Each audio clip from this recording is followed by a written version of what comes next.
directive arrived immediately before sunrise, transported on a vocal tone so level it almost merged with the surf.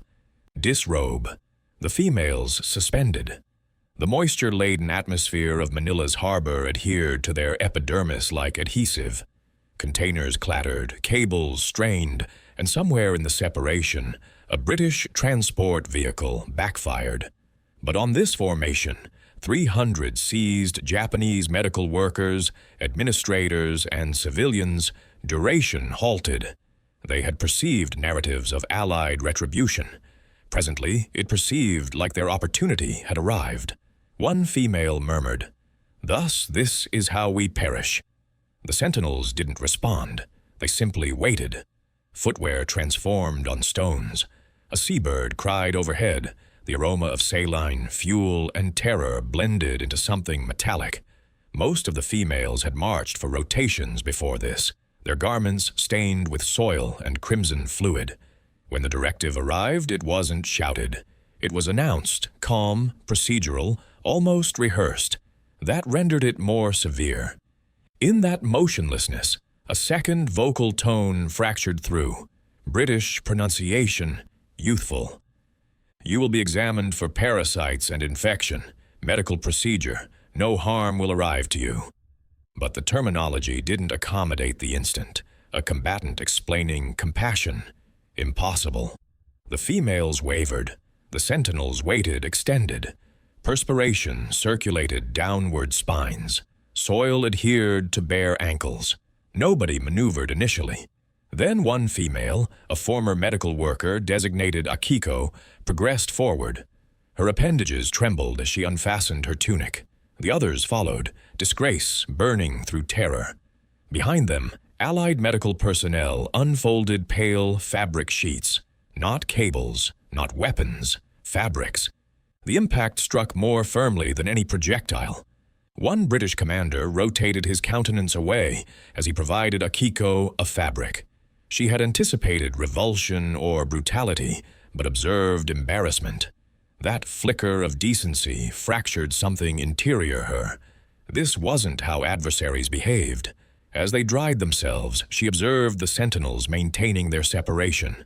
Craniums bowed slightly, as though acknowledging, not dominating, the detainees. The atmosphere perceived different presently, not secure, but peculiar, excessively civilized for conflict. When the examination concluded, nobody articulated. The females remained in stunned quietness, still grasping their fabrics, uncertain whether to express appreciation to their captors or terror what arrived next. But before they could determine, another vocal tone announced outward, "Proceed to medical shelters for additional examinations." The subsequent progression would display them what examination authentically signified. The females entered a fabric shelter that emanated iodine and damp canvas. Lamps wavered against the khaki walls, and for the initial occasion since their seizure, they were from the solar sphere. Akiko grasped her fabric more firmly, her cardiac rhythm more audible than the shuffle of bare appendages around her. She anticipated additional degradation, perhaps questioning, perhaps photographs. Instead, an individual in a faded British medical garment progressed forward, documentation board in appendage, vision fatigued, but steady. "Designation?" he inquired gently. No shout, no sneer, simply procedure. Behind him, two medical workers in pale coats arranged disinfectant, gauze, and cleansing agents. The females exchanged bewildered glances. One murmured, "They're handling us." The commander, Captain Wallace, didn't observe at their countenances as he functioned. He annotated contusions, examined for fever, applied salve to accessible injuries. When he reached Akiko, he paused. Her appendages were trembling uncontrollably. "You're secure here," he articulated, though he recognized the terminology would signify minimal. Exterior, the noise of vessels and transport vehicles bled through the shelter openings. The conflict still roared beyond this minor, peculiar island of compassion. But interior, something delicate was forming, a truce that no superior had commanded. Akiko couldn't halt observing him, not because he was benevolent, but because he appeared burdened by that benevolence, as though decency itself was perilous. She observed how he rotated his cranium away each occasion a female reached for a fabric. No expressions, no persisting vision, simply discomfort, the variety that originates from compassion. Subsequently, the females were guided to a cleansing basin, heated liquid, actual cleansing agents. Their reflection in the metallic basin rendered them recoil, filthy, slender, unrecognizable, but vital. And nobody shouted at them, nobody struck them. "Backward residents," Akiko murmured to the female beside her. "They would have departed us to deteriorate if we failed." The medical worker didn't respond. She simply acknowledged gradually, vision occupying with something that wasn't precisely tears. Perhaps bewilderment, perhaps culpability. By the occasion the examination concluded, the females were quiet, enclosed in sanitary coverings. The sentinels transported their antiquated garments away to be burned. Exterior, the descending solar sphere propelled extended shadows above the shelters. For the initial occasion, Akiko comprehended these males didn't despise them, they sympathized them. But sympathy, she would soon absorb, could be beyond disarming than animosity. By dawn, the encampment emanated broth, not weapon petroleum or perspiration. Broth.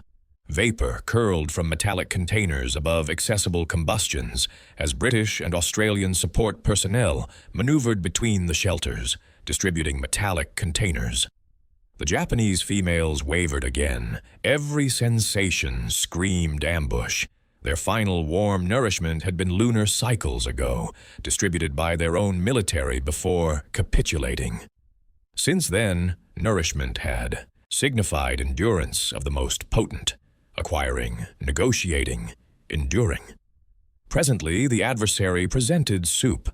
Akiko observed a combatant ladle brownish liquid into her container. He didn't articulate Japanese, but he expressed satisfaction awkwardly, gesturing for her to consume. She waited for others to experience it initially. Nobody descended. The aroma, flesh, vegetables, perhaps grain, was excessively authentic to resist. When she ultimately elevated the utensil, the warmth struck like an impact. It wasn't simply nourishment. It was evidence that something she'd accepted about the adversary was incorrect. Nearby, a sentinel presented bread. Authentic bread, gentle, pale, still warm from an oven somewhere. Akiko acquired a fragment and stared at it like it was a relic. "They nourish us superior than our commanders executed," murmured one medical worker. The sentinel didn't respond. He probably didn't comprehend, but the phrase remained in the atmosphere like admission. Across Allied encampments, documentation annotated similar instance. Statistically, a Japanese POW possessed nearly double the endurance rate beneath Allied authority than Allied detainees beneath Japan. Course mathematics, 72% versus 35. Statistics designated a narrative. Yet here, every consumption of soup perceived like defiance against those probabilities. Akiko attempted to maintain her countenance vacant. She didn't desire them to observe appreciation. But when the identical combatant refilled her container without being inquired, her authority fractured. "Why?" she articulated, half to herself. He raised appendages, gesturing to the crimson cross symbol painted on the culinary container. "Regulations, not compassion. Regulations." Somehow that rendered it even more firm to process. Subsequently, when the containers were collected, Akiko captured her reflection in the container's sheen, vision expanded, but vital. Around her, females murmured prayers they hadn't stated since offspring. For the initial occasion since seizure, they weren't contemplating about mortality. They were contemplating about tomorrow. But that minor comfort would soon be examined, because the subsequent directive from the encampment leader would drag them backward into terror, one that appeared initially like companionship. By the third rotation, the impact had converted into a peculiar variety of standard. Wake upward, arrange upward, consume, cleanse. But nothing perceived authentic. The barbed cable glinted in the dawn solar sphere. Sentinels patrolled with weapons, but they expressed satisfaction. Akiko couldn't comprehend this world where captors provided tobacco cylinders to detainees. It went against everything she'd been instructed about dignity, adversary, and disgrace. Near the barrier, an Australian enlisted personnel flicked a lighter accessible and gestured toward the cluster. Combustion, he presented in gradual fractured Japanese. Several females rotated away, suspicious, but one reached outward, trembling. When the initial inhalation struck her respiratory organs, she coughed, then chuckled. A dry, stunned chuckle that proliferated through the cluster like interference. Within moments, the barrier formation appeared like a minor establishment following confrontation, detainees remaining cross-limbed, sharing tobacco cylinders, murmuring. It wasn't comfort, it was bewilderment. Their instruction had painted the allies as creatures, yet here was an individual who apologized when he accidentally brushed a detainee's appendage. Akiko annotated the detail like a scientist cataloging an impossible specimen. Behind her, the British squad leader, the identical one from the examination, observed silently. He maintained the standard rigid, nourishments on duration, attendance verifications exact, medical examinations regular. Yet beneath the discipline, there was an undercurrent of consideration. "They handle us like combatants," one female articulated, half in incredulity.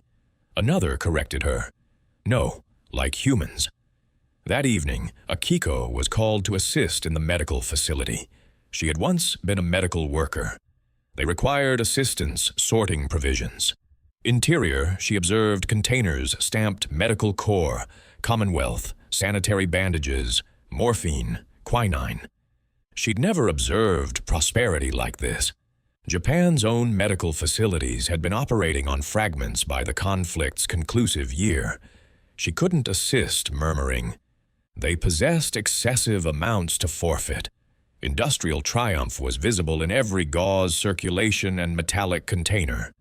When the progression concluded, the identical Australian enlisted personnel from the barrier provided her a tobacco cylinder. She wavered. "Why?" she inquired. He exhaled combustion and expressed satisfaction. "Because you appear like you require one." That darkness, Akiko couldn't slumber. She documented something on a fragment of provision document. Simply one phrase, arranged carefully into her covering. "The adversary is not what we were instructed." But by dawn, that annotation would disappear, acquired during examination and never observed again. The annotation Akiko had documented was departed by sunrise. The sentinels had examined the barracks at sunrise. Standard, productive, emotionless. Every fragment of document was confiscated, every arranged corner flattened by foreign appendages. When the examination concluded, Akiko's covering perceived lighter, as though a fragment of her had been acquired with it. Around her, murmurs proliferated, correspondences, illustrations, even pressed flowers, all departed.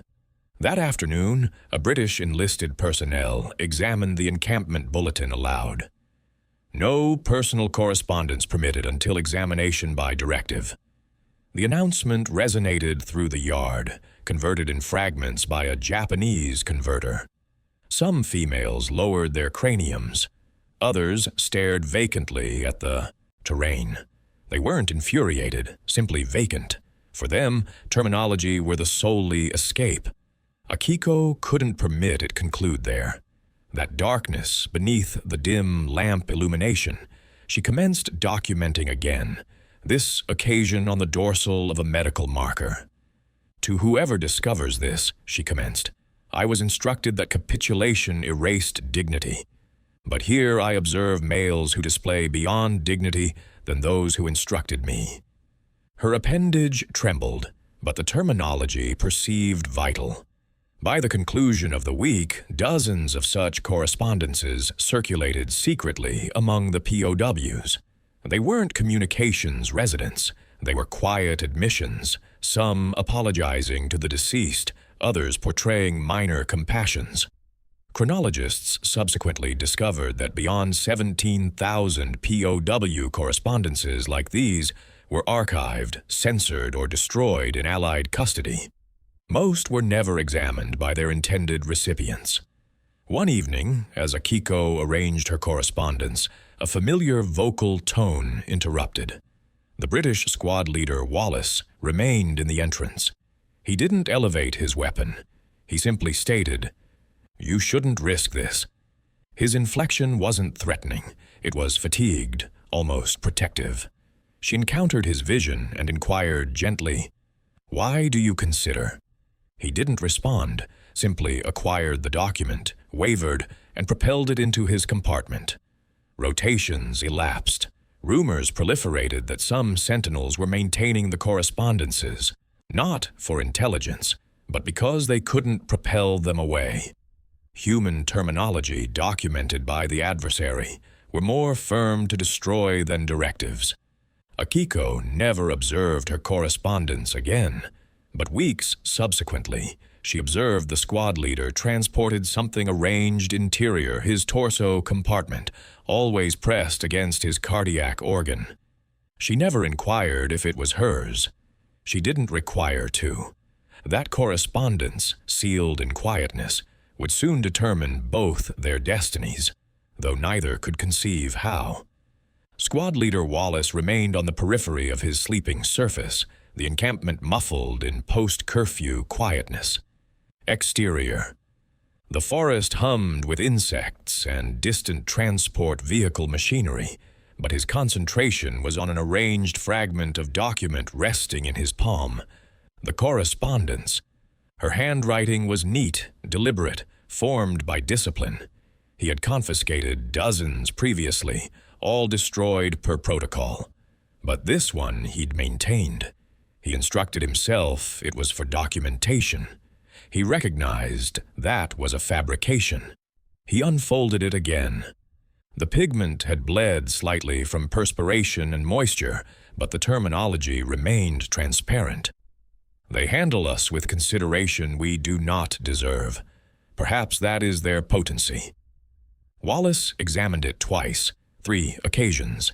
He'd observed his portion of detainees, some aggressive, some fractured, but never anyone who reflected his own uncertainties backward at him.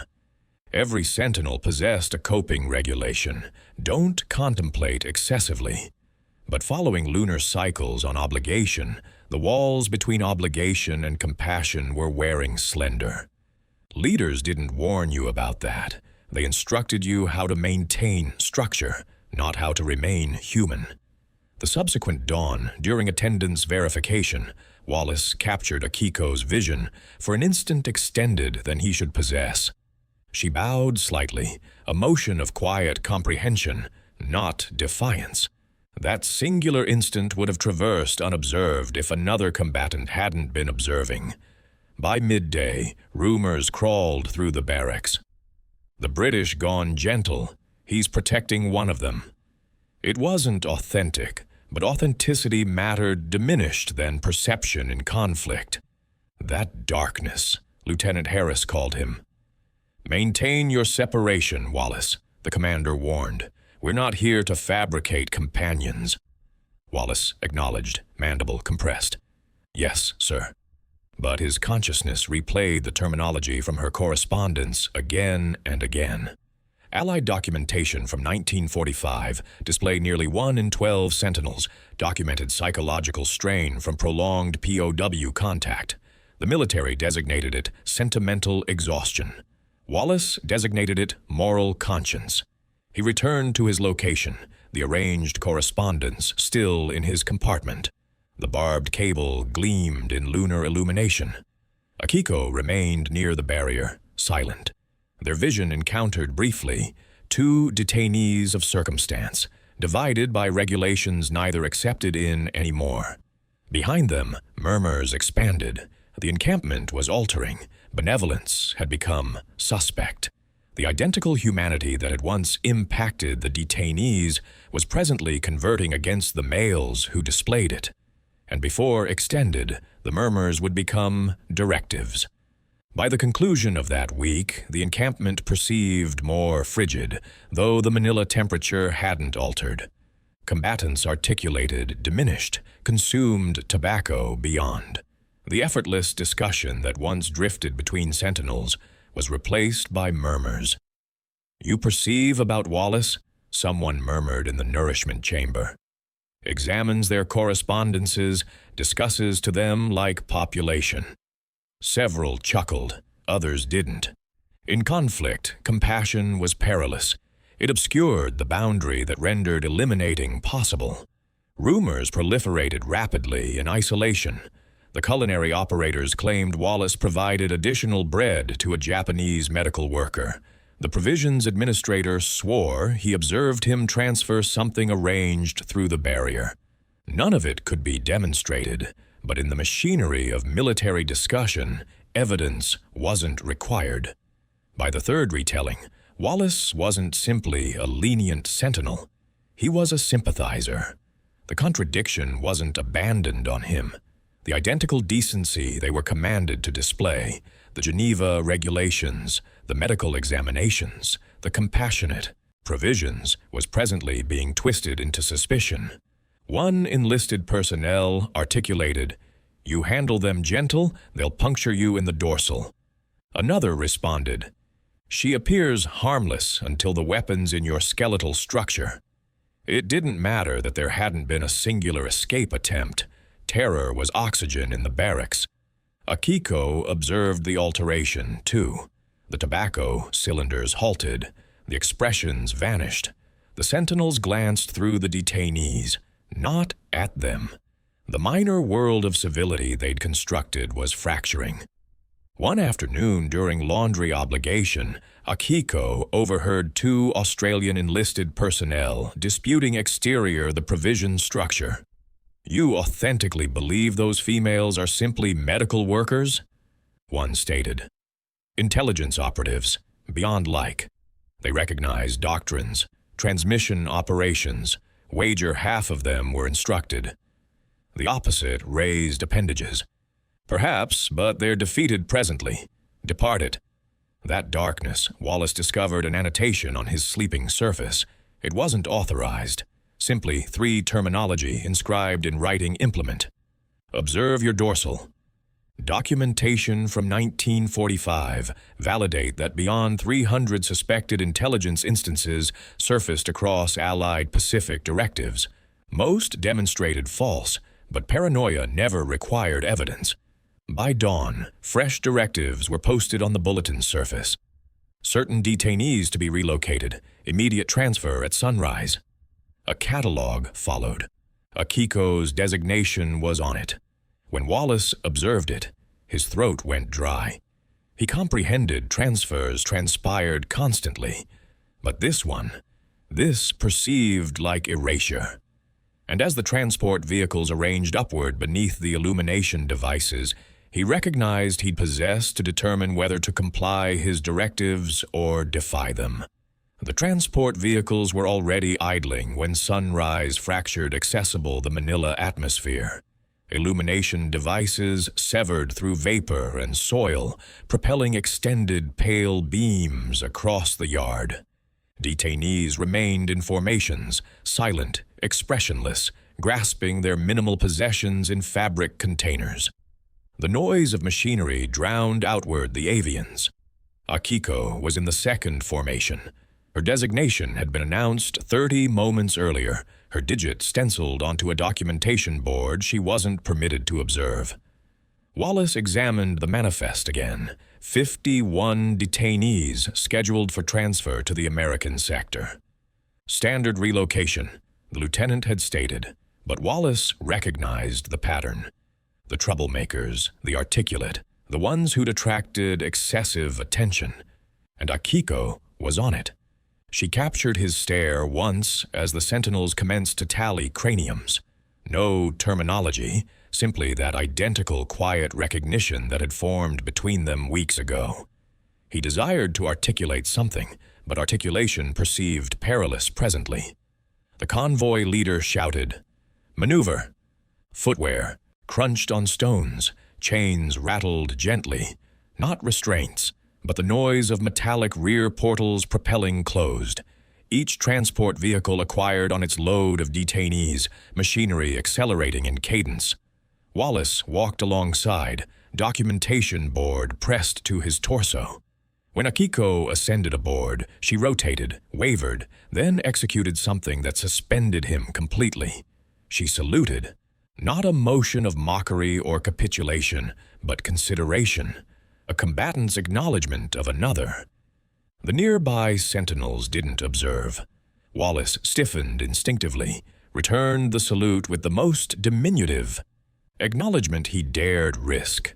Akiko's final glimpse of him was through the openings of the transport vehicle's timber flank panels. Soil elevated behind the convoy as it commenced to circulate forward, solar illumination bouncing from the barbed cable, one final occasion.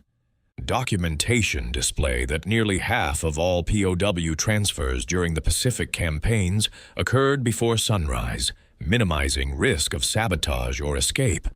To the detainees, it solely magnified the comprehension of vanishing into the obscurity. As the transport vehicles rumbled outward of the British compound, Wallace remained by the portal, head covering beneath his appendage. The convoy faded into the obscurity, consumed by the route guiding toward the American-operated encampment near Batangas. He didn't maneuver for an extended duration, but his contemplations followed the transport vehicles. He possessed her correspondence, her handwriting, her narrative arranged in his compartment, and an expanding suspicion that this transfer was no standard relocation. Because the Americans operated their encampments differently, more frigid, more sanitary, and distant diminished forgiving. The American encampment didn't emanate conflict. It emanated bleach and asphalt. When the convoy circulated through the portals, Akiko's initial impression was the quietness. No shouting, no disorder, simply structure. Whitewashed barracks in perfect formations, banners snapping in the coastal wind, sentinels in pressed garments who scarcely glanced at the detainees. Everything was productive, sterile, and detached. A squad leader with a documentation board announced outward designations in rapid, level English. Each female progressed forward, was assigned a digit, then directed to a designated sleeping platform. It perceived diminished like detention, and beyond like processing, like being converted into information. The British had handled them like population. The Americans handled them like documentation. Akiko attempted to comprehend the fresh cadence. Nourishments were exact. 700, 1200, 1800. Hygiene examinations daily. Medical examinations weekly. Even their movements between barracks were timed. The nourishment wasn't inadequate. Preserved legumes, bread, caffeine beverage, but it experienced metallic element and authority. The Americans articulated. Diminished, expressed satisfaction diminished. Their benevolence was procedural, not emotional. The Red Cross emblem suspended on every structure, but nobody glanced upward when the detainees traversed. Compassion here had been industrialized. At darkness, Akiko reclined awake, staring at the corrugated covering glinting in the lunar illumination. The ocean roared faintly in the separation, a reminder of liberation immediately beyond the cable. She missed the British squad leader's quiet acknowledgments, the minor motions that had perceived human. Here, the sentinels didn't glance away when the females disrobed for examination. They didn't glance at all. Documentation display that following 1945, American POW facilities processed beyond 10,000 Axis detainees per week across the Pacific theater. Productivity signified endurance, but also separation. Akiko absorbed the fresh regulations rapidly. Comply, remain invisible, forget gentleness. Yet fragment of her couldn't forget the fabric provided to her in Manila, the tobacco cylinder shared through a barrier. Humanity once experienced couldn't be unexperienced. One afternoon, an annotation manifested on the barrack surface, typed in block characters. Mandatory showers, all detainees, hygiene examination. The terminology dispatched a ripple of apprehension through the chamber. The females suspended, their consciousnesses flashing backward to the initial directive at the harbor. Disrobe. Nobody articulated. The history was looping backward, and they didn't yet recognize if compassion possessed an expiration rotation. The directive was posted at sunrise. All detainees to document to the hygiene station. No exceptions. Akiko remained in formation again, the solar sphere immediately commencing to ascend, heating the corrugated coverings in golden. The déjà vu was suffocating. The identical posture, the identical terminology, disrobe. Solely this occasion, the Sentinel's inflection was segmented, administrative, like examining from a manual. Interior, the concrete shower structure, the atmosphere stung of disinfectant and damp lime. Conduits operated across the covering, valves hissing gently. American medical personnel maneuvered briskly, rubber protective coverings snapping as they gestured the detainees forward. No malice, no wavering, simply the resonance of machinery and directives complied. Akiko's abdomen knotted, the memory of that initial instant in Manila, the fabric, the terror, rushed backward. She murmured to the female beside her, "Do you believe it's the identical?" The female didn't respond. Vapor hissed, resonating like distant weapon discharge. Then a spray of fine vapor occupied the chamber. The females recoiled, protecting their countenances. But it wasn't gas. It was disinfectant, frigid, acute. The aroma of DDT blended with cleansing agents and metallic element, flooding every sensation. One of the medical workers in pale coats shouted above the noise, "Maintain, your vision closed." 2 moments.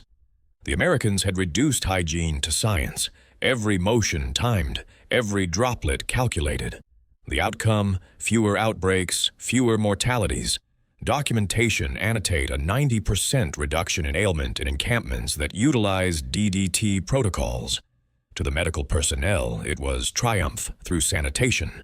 To the detainees, it was bewilderment through benevolence. As Akiko scrubbed herself with the coarse cleansing agents, something interior her transformed. This wasn't degradation anymore. It was decontamination. They weren't sanitizing her as an adversary, but as a human organism. She captured a glimpse of her reflection in a puddle at her appendages, follicles matted, epidermis raw, but vital. When the valves closed outward, quietness descended except for the trickling liquid. The sentinels distributed fabrics, countenances vacant, detached. Akiko enclosed herself, trembling. For a fleeting moment, she comprehended the terror had evaporated, not because she trusted them, but because this ritual wasn't about authority. It was about procedure. As the formation maneuvered toward the exit, the reflection surface above the basin captured her reflection again. For the initial occasion, she observed no detainee, no adversary, simply a survivor. But that reflection would torment her, because soon she'd possess to confront what endurance authentically signified. When the vapor cleared, the reflection surfaces instructed narratives nobody desired to confront. The chamber was silent except for the gradual drip of liquid onto concrete. Akiko remained before a fogged reflection surface, her fabric grasped around her appendages, observing her own vision emerge through the obscurity. They appeared senior, vacant, searching, almost unrecognizable. For lunar cycles, she'd conceived her captors as creatures. Presently staring at her own reflection, she wasn't certain who the creature had been. She reached outward and cleansed the transparent material. The motion exposed the slender wound operating across her clavicle, an injury from a weapon fragment during the retreat from Bataan. She remembered her leader instructing her, "Suffering demonstrates devotion." But here, suffering possessed no intention. It wasn't demanded. It wasn't rewarded. It simply existed. Behind her, a medical officer distributed sanitary undergarments, plain and pale. The females acquired them silently, maneuvering with mechanical exactness. Their garments, the symbols of their domain, were departed, burned the darkness previously. All that remained was the human form beneath. The conversion was quiet but profound. Subsequently, health documentation would document measurable alterations, physique mass increasing by 40% in 6 lunar cycles, ailment nearly eliminated. Yet no statistic could capture what was transpiring interior these females' consciousnesses. The adversary's compassion was dismantling their conviction in everything they'd been instructed. Akiko discovered herself assisting the most fragile among them, retaining appendages, sharing provisions, murmuring comfort. Compassion, once observed as fragility, presently perceived like rebellion. "They sanitize our physiques," she articulated one darkness, "and somehow they sanitize our animosity too." The encampment standards became her fresh chronometer. Dawn attendance verification, nourishments, hygiene examinations. The sentinels remained distant but predictable, and predictability was a peculiar variety of security.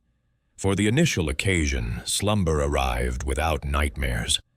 One evening, as the solar sphere bled across the Pacific horizon, she remained near the cable barrier and captured sight of an Allied transport vehicle arriving with documents. The conflict, it appeared, was maneuvering somewhere she couldn't observe. Murmurs proliferated among the detainees. Tokyo bombarded. The sovereign silent. Peculiar fresh weapons mentioned in encoded inflections.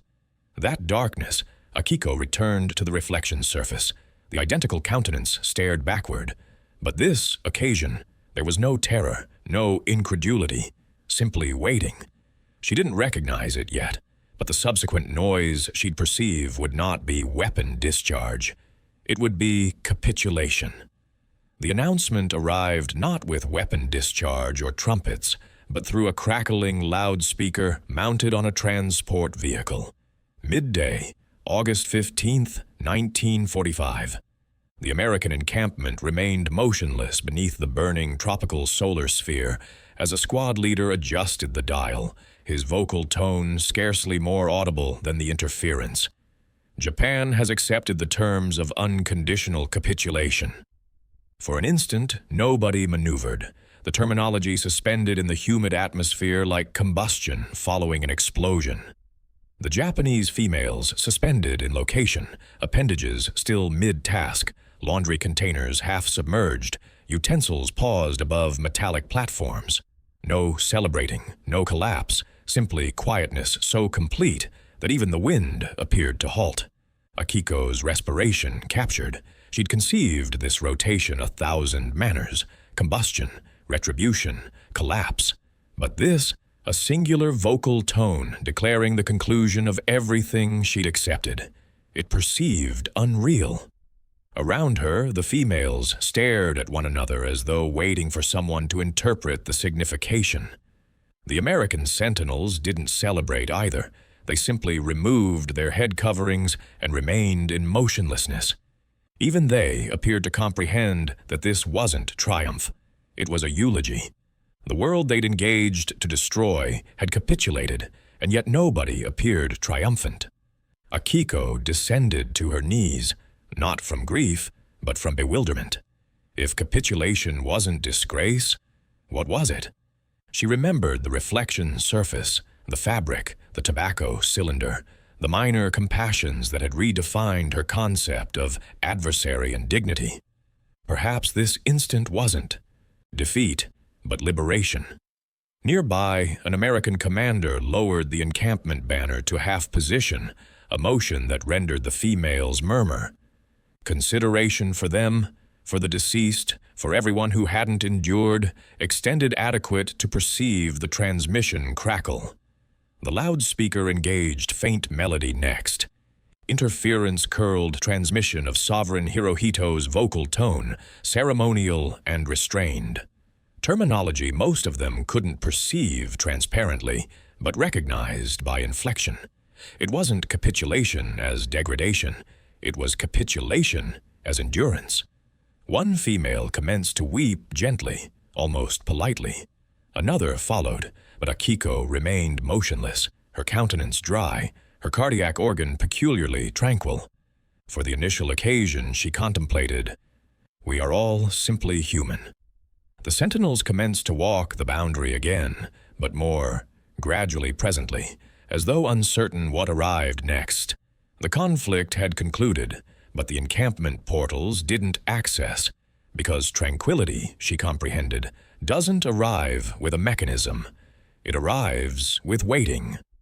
The ocean was transparent material when the repatriation vessel departed Manila Inlet. Formations of Japanese females remained along the barrier, their khaki-allocated coats fluttering in the warm wind, observing the metropolis contract into obscurity. The conflict was concluded, but the atmosphere still transported its experience, saline, corrosion, and memory. Akiko inclined against the barrier, a minor fabric container at her appendages. Interior, an alteration of garments, a dental implement, and nothing else. The Allies had provided them backward their liberation. But liberation didn't perceive familiar anymore.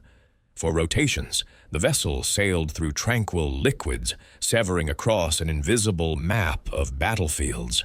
Each sunrise painted the platform in metallic illumination, and each evening the females assembled quietly, staring toward a residence they couldn't picture anymore. The sentinels aboard handled them adequately. Polite separation, calculated consideration, but nobody articulated extensively. It was as though everyone comprehended that terminology might fracture the delicate quietness, retaining the world collectively. Akiko maintained contemplating of the reflection surface, the fabric, the correspondence she'd documented, the one Wallace had maintained. She contemplated if he'd endured, or if his moral conscience had cost him beyond than his position. There was no manner to recognize. All that remained were fragments, instants of decency in a conflict constructed on brutality. When Japan's coastline ultimately manifested, a gray silhouette through vapor, nobody celebrated. Some females wept quietly, others simply stared.